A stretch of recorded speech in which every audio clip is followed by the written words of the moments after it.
Olá, seja muito bem-vindo ao canal Análise Bíblica. Hoje nós vamos fazer o comentário de mais uma lição da Escola Dominical, das revistas da CPAD. Desta feita nós vamos comentar a lição de número 4. A construção do templo enfrentou oposição. O texto áureo da nossa lição diz assim: edificamos o muro e todo o muro se cerrou até a sua metade, porque o coração do povo se inclinava a trabalhar. Isso está escrito no livro de Neemias, capítulo 4, versículo 6.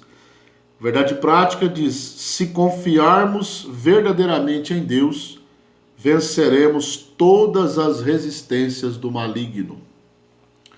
A leitura bíblica em classe, né? Você pode fazer aí na sua casa. Está no livro de Esdras, capítulo 4, versículo 7, 9, depois o versículo 11 até o versículo 13, depois o versículo 15, versículo 16 e também do versículo 21 até o 24. Então você pode realizar a leitura aí, né? Você pode pausar o vídeo, realizar a leitura aí na sua revista, e no decorrer da lição nós vamos usando a leitura bíblica em classe aqui. A lição hoje ela tem 4 pontos, né? Geralmente tem 3. Hoje ela tem 4 pontos. O primeiro ponto: os alicerces do templo são lançados. O segundo: os samaritanos opõem-se à construção do templo. O terceiro: como se explica a falta de resistência dos judeus. E o quarto: a reação dos samaritanos quando os judeus cessaram a obra. E cada ponto principal desse tem o seu respectivo subponto, né? Como de costume. A lição tem 4 objetivos específicos. O primeiro é mostrar como se deu o lançamento dos alicerces do templo, né? Como que foi o início da construção do templo.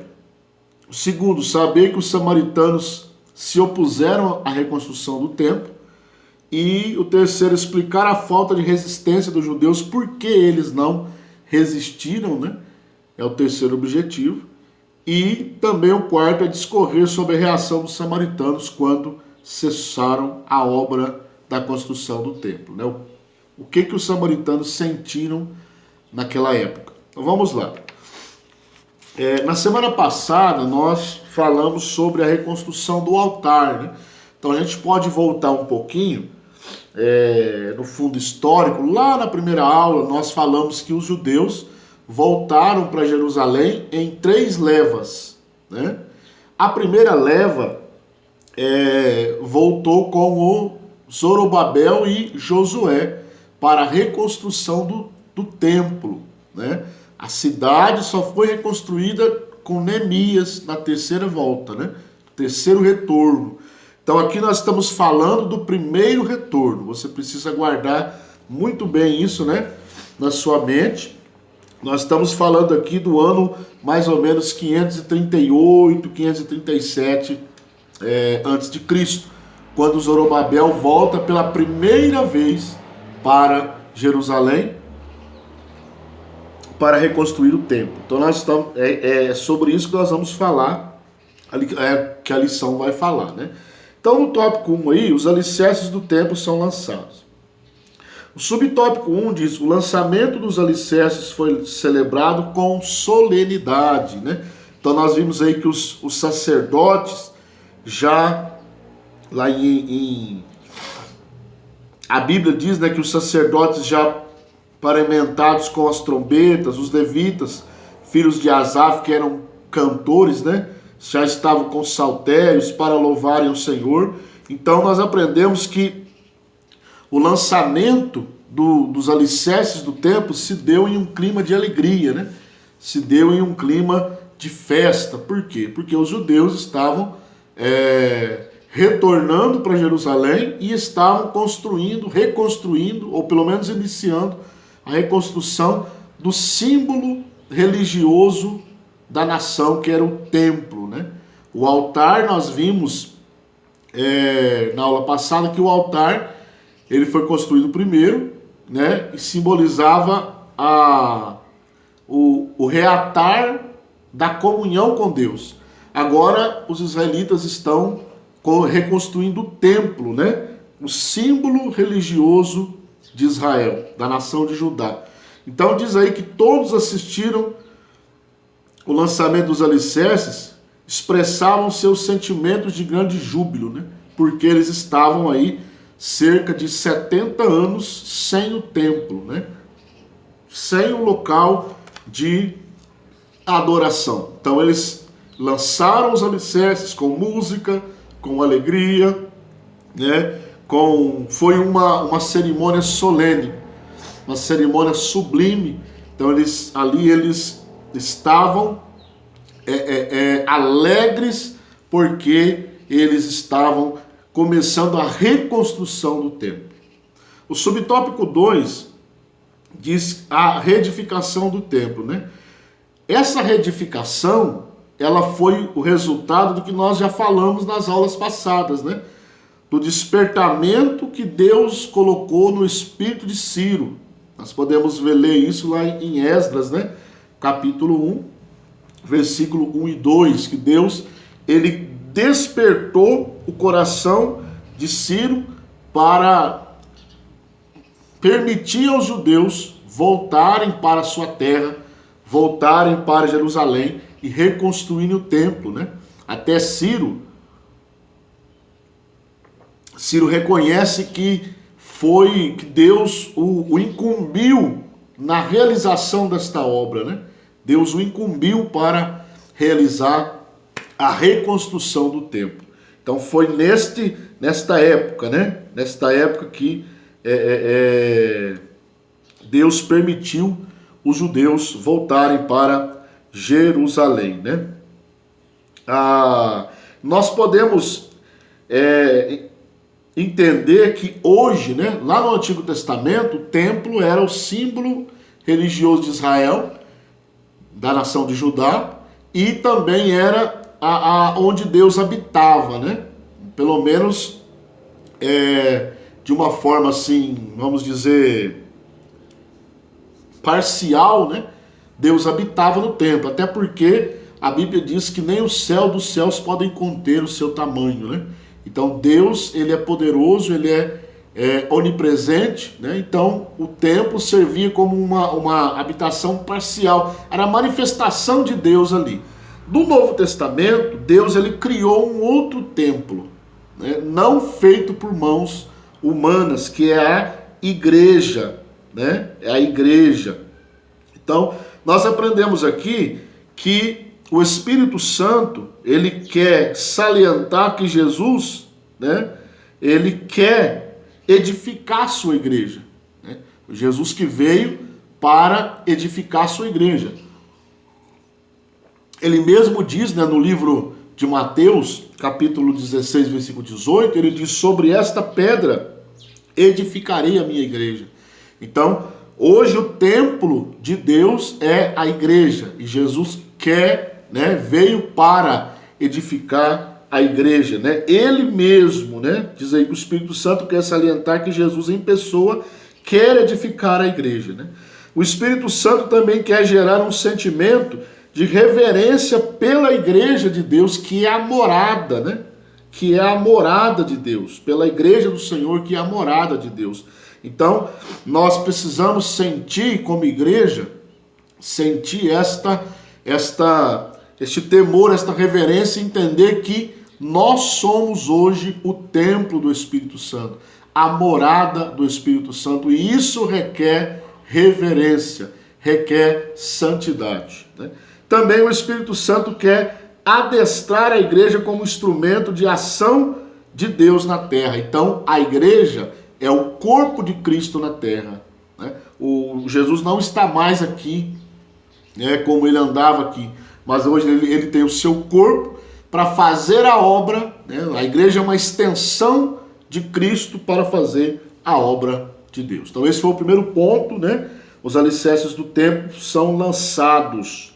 O tópico 2, nós vamos ver uma oposição, né?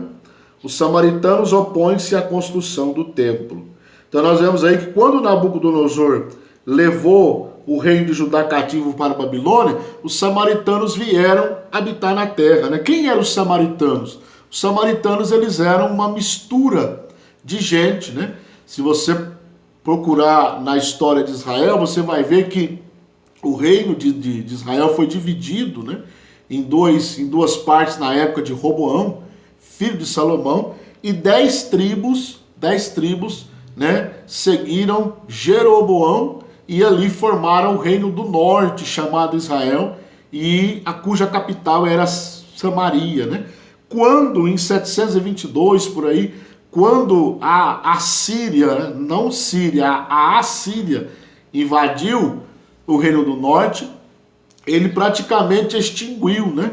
Praticamente extinguiu. Então, os assírios trouxeram pessoas para a região de Samaria e levou um pouco de gente para a Síria. E aquela mistura de gente, de assírios com judeus, né, viraram os samaritanos. Então, eles se opuseram à reconstrução do templo. Por inveja, né? Talvez por inveja, porque a Bíblia diz que o povo de Deus, o puro povo de Deus, eram os judeus, os samaritanos eram um povo misturado. Então, talvez por inveja, eles não quiseram que o templo fosse reconstruído, né? Então, o subtópico 2 diz que eles tentam frustrar a construção do templo. Então, a maldade dos samaritanos levou eles a enviar uma carta ao rei da Pérsia, né? Uma carta mentirosa, dizendo, os judeus estão aqui e eles estão reconstruindo a cidade. Na verdade, eles não estavam reconstruindo a cidade, eles estavam reconstruindo o templo, né? Então, essa carta mentirosa fez com que o rei embargasse a obra por um tempo, né? Embargasse a obra por um período. Aqui nós vemos a ação do inimigo, né, na obra de Deus, para barrar a obra de Deus, né? Isso acontece até hoje, né? O inimigo de nossas almas, ele está lutando para barrar, né, para impedir a obra de Deus, impedir o avanço da igreja. Lembra que o templo, né, hoje o templo é a igreja. Então, o inimigo quer barrar o avanço da igreja. Então, esse tópico, ele traz essa aplicação para nós, né? Essa aplicação aqui pessoal para nós, que os samaritanos se opõem, né, à construção do templo, e o inimigo de nossas almas hoje, ele se opõe ao avanço da igreja, né? E isso é muito importante para a gente ficar atento, vigilante e orar para que a obra vá avante, né? Então esse foi o ponto número 2.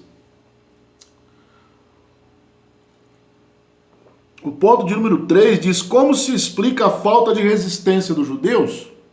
Então, quando os judeus viram que os samaritanos escreveram a carta, veio a ordem do rei da Pérsia para parar a construção, eles não revidaram, eles não se opuseram a isso, eles não reagiram. Por que isso aconteceu? Nós temos a resposta, né? Os judeus, eles deveriam ter ido ao rei da Pérsia para assegurar a construção. Então, como eles mandaram, o rei Ciro mandou, né, eles ir construir, eles não poderiam ter ficado parados, eles tinham que ir, pelo menos os representantes, ir até a Pérsia, né, e ali conversar com o rei. Por que parou, né?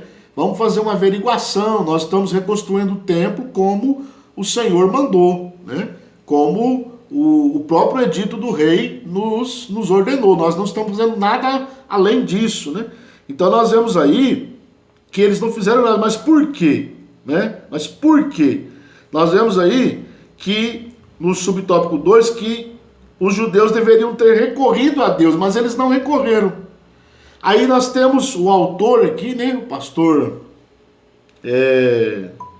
Eurico Bernstein. O que ele faz? Ele dá duas opções. Né? Primeira opção, ele diz que, na verdade, no subtópico 3, né? No 2 aí vai falar de quando, exemplos de quando os judeus oraram a Deus buscando libertação. Nós temos aí o exemplo do rei Ezequias, né? que orou a Deus buscando livramento dos seus inimigos, né? Vemos o rei Josafá também que orou, né? O rei Ezequias, o rei Josafá que oraram buscando livramento, porém aqui os judeus não oraram, não fizeram nada, né? Aí sim, no tópico 2, ele dá aí pelo menos 2 motivos, né? 2 motivos, que o subtópico 3, o motivo pela falta de resistência dos judeus era de ordem espiritual. Então ele cita aqui 2. Primeiro, Zorobabel, que era o chefe, era o governador, né? Era o político, chefe político do judeu, ele confiava na sua própria força. Ele confiava na sua própria força. Então, confiando na sua própria força, ele então não buscou outra força, que no caso seria de Deus, né?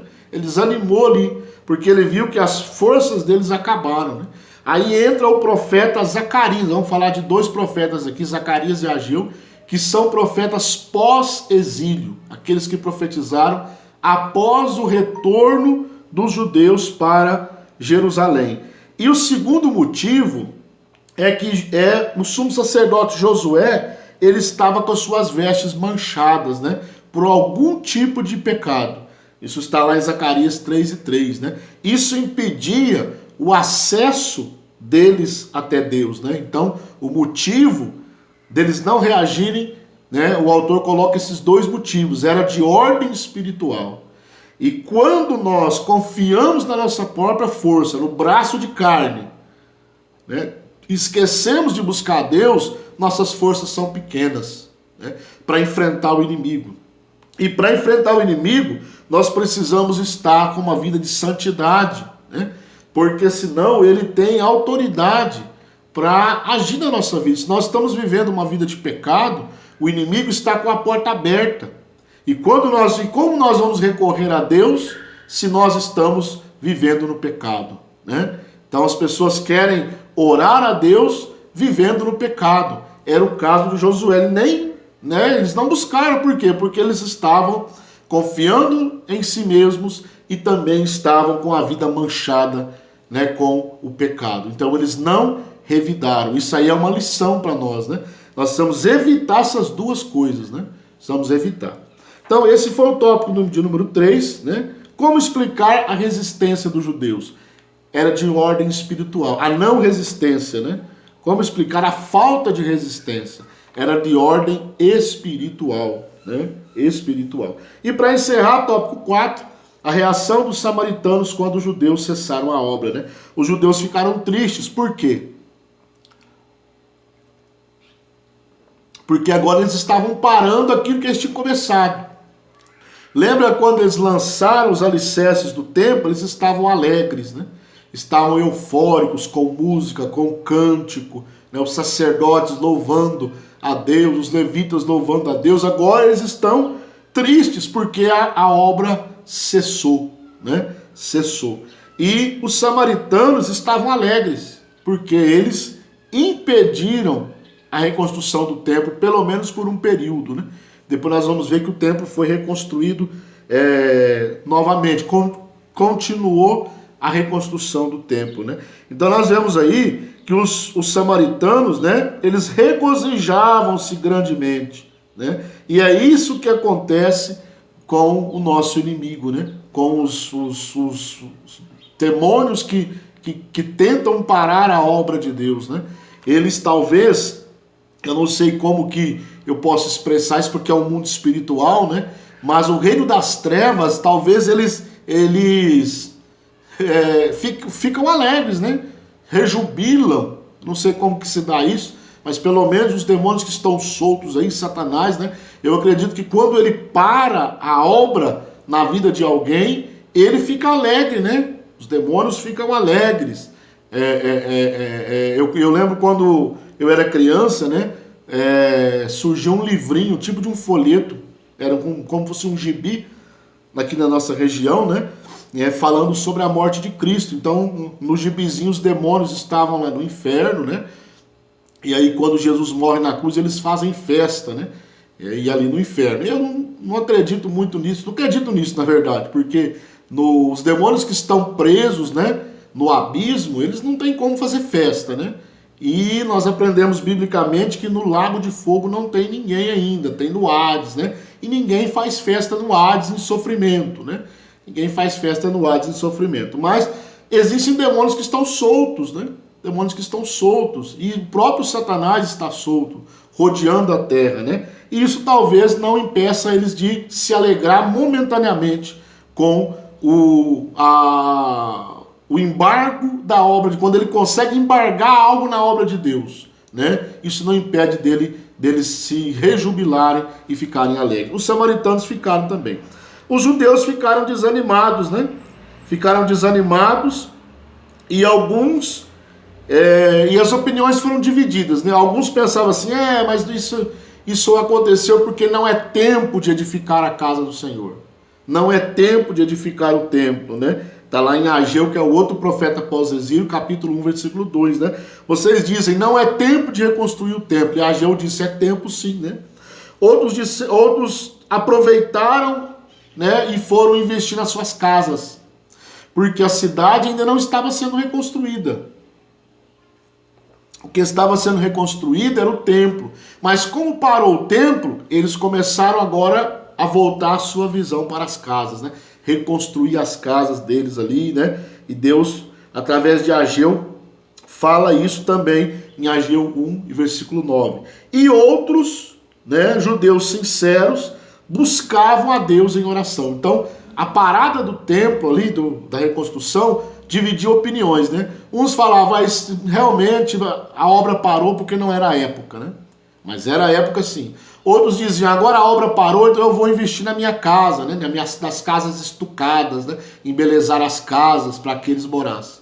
E outros que é o remanescente, eles oraram, buscando um avivamento novamente, buscando que o templo fosse, que a reconstrução do templo fosse retomada, né? Isso é muito interessante porque eles buscavam uma solução para a dificuldade, né? De modo que o templo continuasse a ser reconstruído. E esse terceiro grupo foi ouvido. A oração desse terceiro grupo foi ouvido. Por quê? Porque Deus permitiu a reconstrução do templo. Deus permitiu que eles voltassem a reconstruir o templo e reconstruir o templo. E diz o profeta Ageu que a glória do segundo templo, da segunda casa, do segundo templo, foi maior do que o do primeiro templo, né? Então sigamos o exemplo desse terceiro grupo. Quando a obra parar em alguma área, oremos para que ela continue. Tá? Então, fazendo um resumo geral da lição aqui, para ver se você aprendeu, né? O primeiro objetivo era mostrar como se deu os fundamentos do templo. O lançamento dos alicerces. Então se deu com alegria, com júbilo, com festa. Era o início da reconstrução do símbolo religioso de Israel. O segundo objetivo era saber que os samaritanos impediram, né, se opuseram. Então você aprendeu que eles se opuseram à reconstrução do templo e até conseguiram por algum tempo. Até conseguiram, né? O terceiro objetivo era explicar por que os judeus não resistiram a essa investida dos inimigos. Então, primeiro, Josué estava com as vestes manchadas. E ele não tinha, vamos dizer assim, a ousadia de chegar até Deus, porque ele era o sumo sacerdote. Era ele quem fazia intervenção pelo povo e ele estava em pecado. Então ele não tinha essa autoridade de chegar diante de Deus. E Josué confiava nas suas... E Zorobabel confiava nas suas próprias forças. Isso também impediu que os judeus reagissem à oposição dos samaritanos. E o terceiro objetivo era discorrer sobre a reação dos samaritanos, né? Então eles ficaram alegres, ficaram felizes, né? Por ver a obra cessar, pelo menos por um tempo. Mas nós aprendemos também que havia um grupo de judeus ali, que oraram, que buscaram a Deus, oraram para que o templo fosse reconstruído novamente, e passados alguns anos, isso aconteceu. Então, que nós estejamos no terceiro grupo. Tá? Espero que essa lição tenha sido uma bênção para você, uma bênção para sua casa, uma bênção para sua vida, né? Se você gostou, deixa o seu like. Se você ainda não é inscrito no canal, faça a sua inscrição. Nos ajude aí, compartilhe nas suas redes sociais, né? No WhatsApp, no Facebook, né? Enfim, nas suas redes sociais, porque isso aí nos ajuda muito. Que Deus te abençoe e até a próxima aula.